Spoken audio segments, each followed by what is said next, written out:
लिए, हिंदू राष्ट्र के लिए, सनातन संस्कृति को स्थापित करने के लिए, सनातन को स्थापित करने के लिए क्या कभी वोट दिया था? आपने तो वोट, इस देश में प्याज के दाम महंगे हो जाते हैं तो प्याज पे सरकार को गिरा दिया। पहली बार आपको परिस्थितियों ने उस जगह पहुंचा दिया, हालात आपके सामने ऐसे हो गए कि जितने भी एक्सपेरिमेंट आपने 70 सालों में किए, समाजवाद के नाम पे, वामपंथ के नाम पे, मिलीजुली सरकार के नाम पे, जितना भी हो सकता था, ऊंचा नीचा, अगड़े पिछड़े, हिंदी तमिल, तमाम चीजें इस्तेमाल हो गईं, लेकिन 2014 में आपके सामने कोई रास्ता नहीं बचा। 2014 का बहुमत, कोई कुछ भी कहे, क्योंकि हमारे देश में लोगों को पॉलिटिकली करेक्ट होने का शौक बहुत है, और अपनी बात कहने के लिए मुझे पॉलिटिकली इनकरेक्ट होने का शौक है। 2014 में पहली बार भारत के लोगों ने, एक बहुत बड़े वर्ग ने पहली बार हिंदू होकर वोट दिया। जब आपने हिंदू होकर वोट दिया तो उसके परिणाम आपके सामने हैं, और लोगों ने आपको चढ़ाया, गाली दी कि ये वोट निगेटिव वोट मिला है, ये भ्रष्टाचार के खिलाफ मिला है, ये 70 साल की कांग्रेस सरकार से नाराजगी के कारण मिला है। लेकिन 14 से लेकर 19 तक बड़े सारे कानून बने, बड़े सारे परिवर्तन हुए, वो भी सारे के सारे इस देश के बहुसंख्यक हिंदुओं को कहीं ना कहीं चोट पहुंचा रहे थे। वो तत्कालिक थे। एक व्यवस्था के बदलने में कुछ तकलीफें होती हैं, लेकिन मेरे लिए उससे बड़ा जो प्रश्न था कि जो समाज छोटी छोटी चीजों पे सरकार गिरा देता हो, जो छोटी छोटी बातों पे मेरा तेरा करता हो, आपने ये साबित कर दिया कि जो आपने बटन 2014 में दबाया था,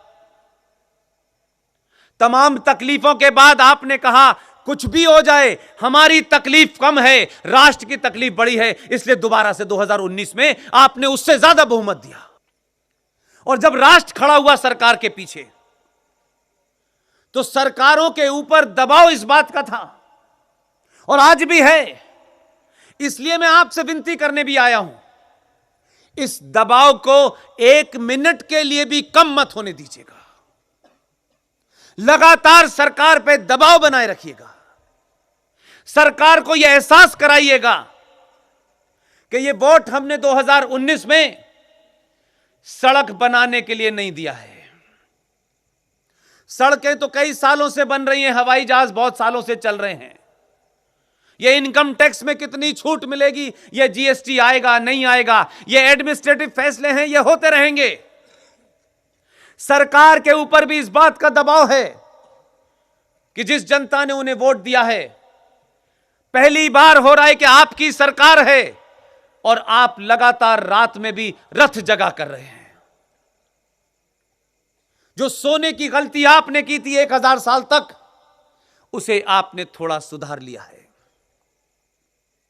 इसलिए सरकार को पता है कि वोट उन्हें सड़क बनाने के लिए नहीं दिया है, अगर यह वोट मिला है तो राष्ट्र निर्माण के लिए दिया है। और उसी दबाव के चलते 2019 में मात्र 70 दिन के अंदर भारत की संसद में एक अद्भुत घटना घटी, जिस पे चर्चा कम होती है। इसलिए मैंने कहा, अगर जो राष्ट्र के लिए काम करेगा, जो राष्ट्र को बचाएगा, अगर वो किस पार्टी का है किस पार्टी का नहीं है, उसका धर्म क्या है, उसकी जाति क्या है, मेरे लिए महत्वपूर्ण नहीं है। अगर उसने अच्छा काम किया है तो खुल के तारीफ होनी चाहिए, खुल के समर्थन होना चाहिए, और जिन्होंने गलत काम किया है उनके खिलाफ खुल के विरोध होना चाहिए। भारत की संसद में एक पार्टी, जिस सदन में उनका बहुमत नहीं है, यह सुनते सुनते हम थक गए कि धारा 370 और 35A हटाने के लिए जब तक दोनों सदनों में बहुमत नहीं होगा तब तक हम इसे हटा नहीं पाएंगे। बड़ी मुश्किल चीज है और आस लगने लगी कि पता नहीं कब वो दिन कब आएगा। तो जो लोगों की भावना थी, जो सीधा डायरेक्ट वोट होता है लोकसभा में, उसमें आपने अपनी भावना को प्रकट कर दिया। और जो लगातार दबाव बना, तो सरकार आपके दबाव में जब आती है तो कैसे रास्ते निकालती हैं, तब उन्हें इस बात की चिंता नहीं होती कि सत्ता में हम रहेंगे या नहीं रहेंगे। उनको इस बात की चिंता होती है कि 90 करोड़ लोगों ने जिन्होंने वोट दिया है मुझे, मेरा एक एक पल गिन रहे हैं। भारत की संसद में जिस सदन में बहुमत नहीं था इस सरकार का, सबसे डिफिकल्ट, सबसे ज्यादा विवादास्पद, जिस पे तमाम शक्तियां, अंतर्राष्ट्रीय शक्तियां भी लगी हुई थी, बिना देश को बताए हुए बहुत खामोशी से जिस राज्यसभा में उनका बहुमत नहीं था उसमें वो लाए और 24 घंटे में वहां से पारित करा दिया। लोगों को नहीं समझ आया कि यह खेल कैसे हुआ है। मैं समझता हूं कि राष्ट्र को जानने की जरूरत नहीं है, कुछ बातें राज रहने दीजिए। अगर फैसला हमारे हक में है तो वो राज ही अच्छा है। और जब राज्यसभा में पास हो गया तो जो विरोधी लोग थे वो इस बात से मायूस थे कि वहां तो इनके 303 है, वहां कौन रोकने वाला है। तो धारा 370 और 35A जब हटा तो ये एक ऐसा कदम है, इसको सिर्फ धाराओं का हटना मत समझिए। इसके हटने से कुछ हिंदुओं को नागरिकता मिल जाएगी, यह भी मैं नहीं बहुत महत्वपूर्ण मानता हूं। इसलिए इसकी सही व्याख्या कीजिए। 1947 के बाद आजाद और लोकतंत्र भारत के अंदर अगर भारत की सत्ता झुकी, भारत का संविधान झुका, भारत के समाज को झुकाया गया, उस राज्य का नाम था जम्मू कश्मीर। धारा 370 और 35A नहीं हटी है, असल मुद्दा कुछ और है। उसको और ब्रॉडर सेंस में अगर मैं कहूं, 722 और 12 के आसपास जिस जनगण मन को आप गाते हैं,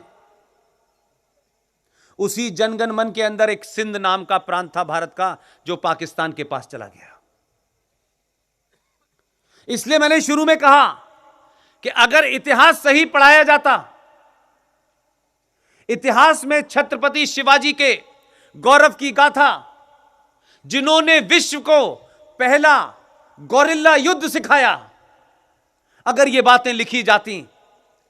मैंने इसीलिए कहा, मैं पूना में था पिछले दिनों, वहां मुझे अफजल खां का जो वध हुआ था उस दिन की महत्वता के बारे में उस वक्त मुझे बुलाया गया था।